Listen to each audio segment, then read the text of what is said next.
कि उसका वह मनुष्य जन्म सफल है यस्यास्ति गुरुणा शाकम संभाष, जिसका गुरु के साथ में संभाषण हो। संभाषण मतलब गुरु के साथ कुछ बातचीत करने को मिले। एक दोहा हमने लिखा है, दुर्लभ गुरुमुख से वचन, दुर्लभ गुरु मुस्कान। दुर्लभ गुरु आशीष है, दुर्लभ गुरु से ज्ञान। दुर्लभ क्या है? गुरुमुख से वचनों को सुनना दुर्लभ है। एक वचन जो सभा में होते हैं, सामान्य से होते हैं, सबके लिए होते हैं, वो वचन भी दुर्लभ है। और फिर उस दुर्लभ साथ भी बढ़कर के एक और चीज आ जाती है कि हम गुरु के साथ कुछ बोल सकें और गुरु हमारे साथ कुछ बोल सकें। समझ आ रहा है आपको? ये दुर्लभता आपको कैसे महसूस होगी? जब आप गुरु के पास जाते हैं और केवल दर्शन करके चले आते हैं, कुछ बातचीत नहीं कर पाते। सुन रहे हो? खजुराहो जाओ चाहे रामटेक जाओ, आप पहुंच तो जाते हो और दूर से ही दर्शन करके अपने आप को प्रसन्न कर लेते हो, धन्य हो जाते हो। और अगर उपदेश सुनने को मिल जाए तो आपके लिए वह बहुत ज़्यादा प्रसन्नता का कार्य हो जाता है। आज हमें गुरु का उपदेश सुनने को मिल गया, गुरु के दर्शन हो गए, है ना। सभा में दर्शन हो जाते हैं, उससे भी प्रसन्न हो जाते हो। कभी कभी निकट से दर्शन हो जाएं तो और ज़्यादा प्रसन्नता बढ़ जाती है। गुरुजी अगर आपको नहीं भी देख रहे हो तो आप बार बार अपना ध्यान उनकी तरफ ले जाते हो और उनका ध्यान अपनी तरफ लाने के लिए बार बार नमोस्तु महाराज, नमोस्तु महाराज, महाराज दिल्ली से आए हैं, महाराज नरसिंहपुर से आए हैं। ऐसा भाव करके भी जो है आप थोड़ा सा गुरु को याद दिलाना चाहते हो कि थोड़ा सा हमको भी देख लो। और यह देखना ही आपके लिए अपने आप में एक आह्लाद का कारण बन जाता है, आपके मन की प्रसन्नता का कारण बन जाता है।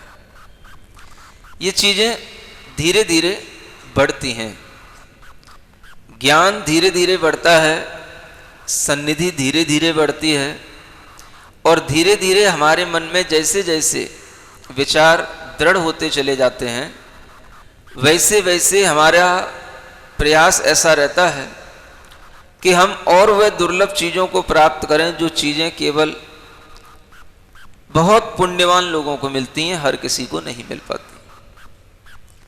हर की यही स्थिति होती है, चाहे आप हों चाहे हम हों। प्रत्येक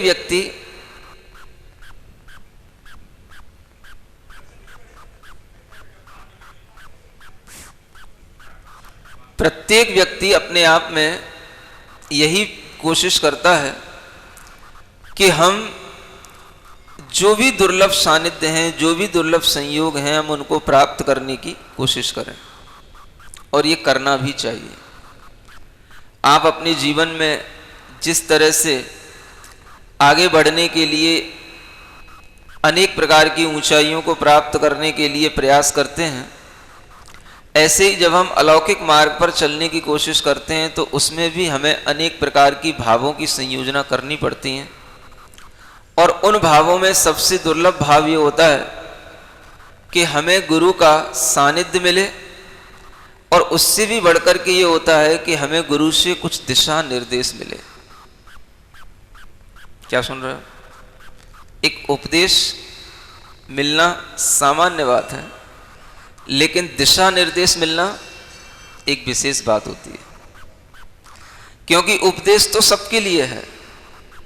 जो भी जीव सभा में बैठे हैं सबको उपदेश दिया जाएगा, सबको एक समान उपदेश दिया जाता है और वो उपदेश सबके हित के लिए होता है। लेकिन फिर भी कभी कभी कुछ लोगों को ऐसा लगता है कि आज महाराज ने पूरा का पूरा उपदेश हमारे ही ऊपर दिया है। ऐसा भी लगता है आपको? रोजाना ही लगता होगा। ऐसा लगता है आज महाराज ने मेरे मन की बात समझ ली, पढ़ ली, और आज सारा का सारा हमारे ही ऊपर जैसे बोल रहे हो, ऐसा लग रहा है। तो ऐसा लगना भी अच्छी बात है। कम से कम आपको ये तो लग रहा है कि हमारे मन में जो आ रहा है उसी बात का समाधान हमें गुरु के माध्यम से प्राप्त हो रहा है। उससे भी बढ़कर की चीज क्या है?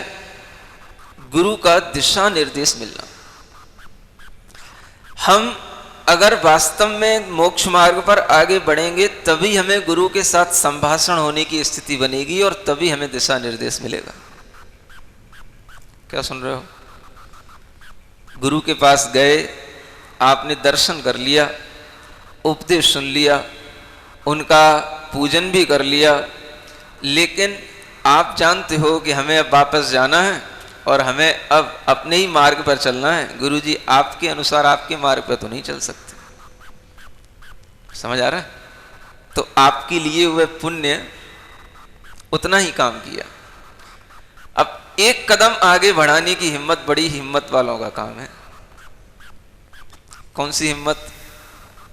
हम अगर अपने आप को थोड़ा सा बदलना चाहते हैं, हम अगर अपने जीवन में कुछ परिवर्तन लाना चाहते हैं, तो हमें कुछ ऐसा सोचकर के गुरु से पूछना कि हम अपने जीवन की उन्नति के लिए, अपने जीवन को और आध्यात्मिक मार्ग पर आगे बढ़ाने के लिए क्या करें। समझ आ रहा है? हम क्या और ऐसा करें जिससे हमारे परिणाम और अच्छे बने, हमारा जीवन हमें संतुष्टिप्रद लगे और हमें लगे कि मनुष्य जीवन को पाकर के हमने कुछ सफलता भी हासिल कर ली। ये परिणाम जब आएगा तो आप अपने मन में हमेशा विचार करेंगे कि हम कोई ना कोई दिशा निर्देश गुरु से लें। समझ आ रहा है? अभी तक तो आपकी गति कितनी होती है? उपदेश सुन लेना, दर्शन कर लेना, पूजन कर लेना, आहार दे देना, इससे ज्यादा आपकी गति आगे नहीं हो पाती है ना। क्योंकि इससे ज्यादा अगर हम कुछ करेंगे तब तो फिर थोड़ा सा मुसीबत का काम हो जाएगा। नहीं समझ आ रहा है? मुसीबत से मतलब आसपास के लोग हमको फिर कहने लग जाएंगे, क्यों भाई क्या बात है, बहुत ज्यादा चर्चा करते हो गुरु से अकेले में है? क्या बात है, उसी मार्ग पे ही चलना चाहते हो क्या? क्या उन्हीं के जैसे बनना चाहते हो क्या? कि घर छोड़ना चाहते हो क्या? समझ आ रहा है? तो लोग आपसे ऐसी बातें करने लग जाएंगे। आपको इस डर से भी कभी ऐसा भाव नहीं आ पाता कि हम अपने बारे में कभी गुरु से पूछ पाए। परिवर्तन की वह जो घड़ी होती है वो वहीं से शुरू होती है।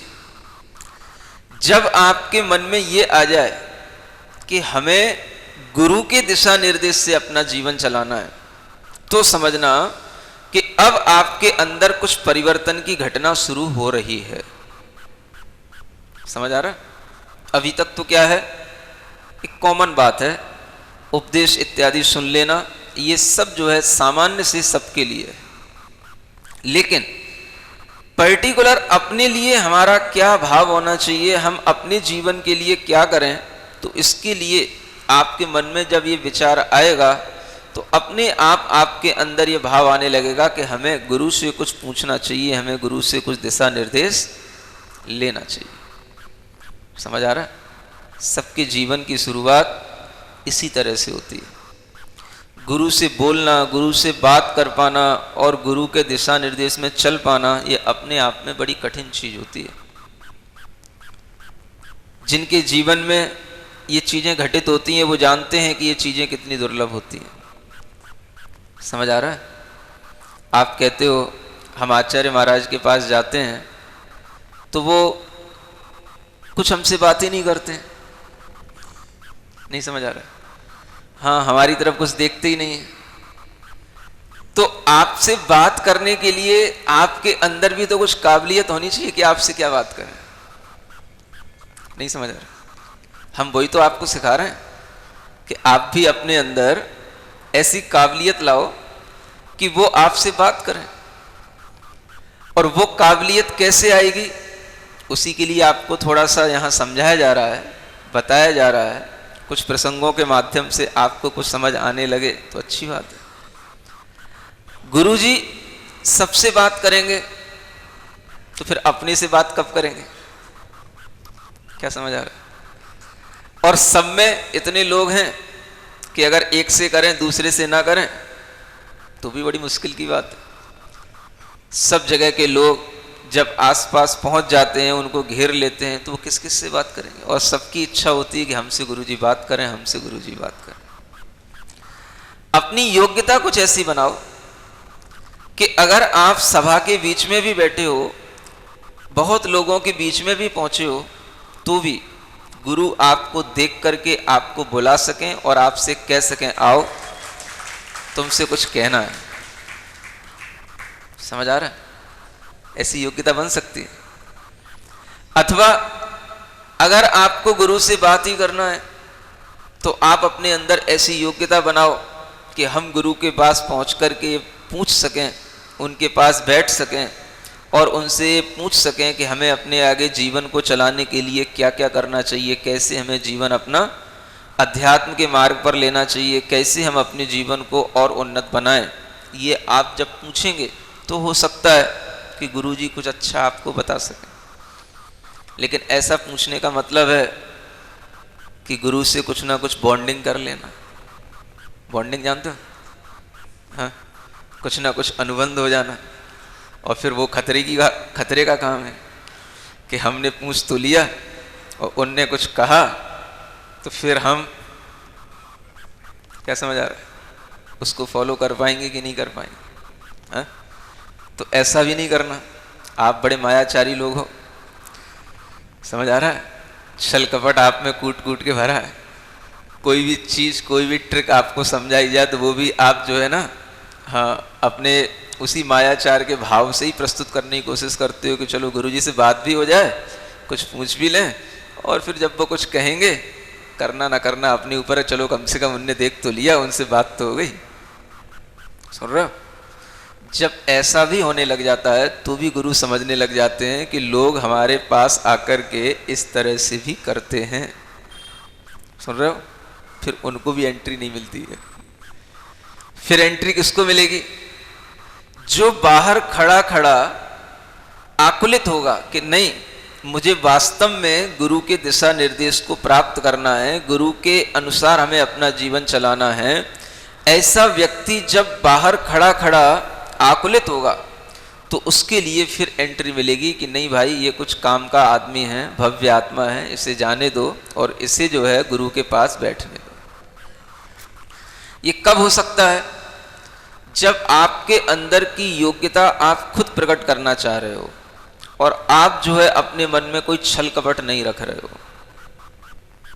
जब गुरु का दर्शन नहीं होता है तो उससे पहले भी आपके मन के अंदर कुछ ऐसी विचारधारा होनी चाहिए, ऐसे भाव होने चाहिए कि जिन भावों से आपको लगे कि गुरु हमारे बिल्कुल पास ही हैं, कभी ना कभी तो हम गुरु के पास जाकर के उनके निकट से दर्शन कर लेंगे। ऐसा हो पाता है? सामने होता है तो सब हो जाता है, लेकिन जब नहीं होता है तब क्या होता है, ये पूछ रहा हूं आपसे। सुन रहे? जब अपने जीवन में हमने कभी आचार्य महाराज को देखा नहीं था, उनका कभी दर्शन किया नहीं था, और उससे पहले ही केवल उनका नाम सुन करके और उनके बारे में सुन करके ही मन में इतना विचार आ चुका था कि हमें एक ना एक दिन गुरुदेव का दर्शन जरूर करना है। और वो विचार इतना गहरा हो गया, इतना गहरा हो गया कि अपने आप जिसका कभी दर्शन नहीं किया हो वो हमें स्वप्न में एक बार आकर के अपने आप हमें दर्शन देगा।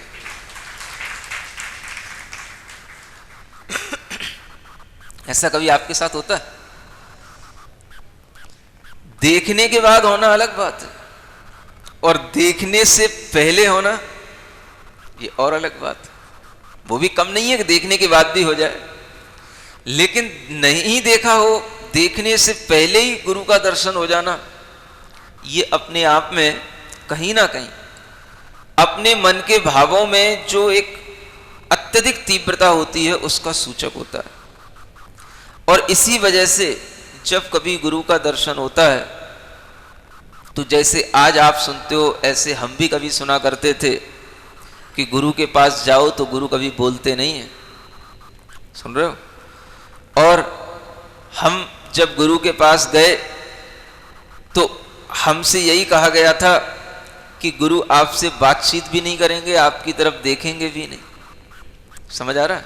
क्योंकि हम पहले कुछ एक अलग संग में रहे थे और उस संग में रहने के बाद में हम गुरु जी के दर्शन करने के लिए गए थे, तो लोगों ने कहा था कि गुरु जी आपकी तरफ नजर भी नहीं उठाएंगे क्योंकि वे कभी दूसरे संघ के ब्रह्मचारी को देखते भी नहीं।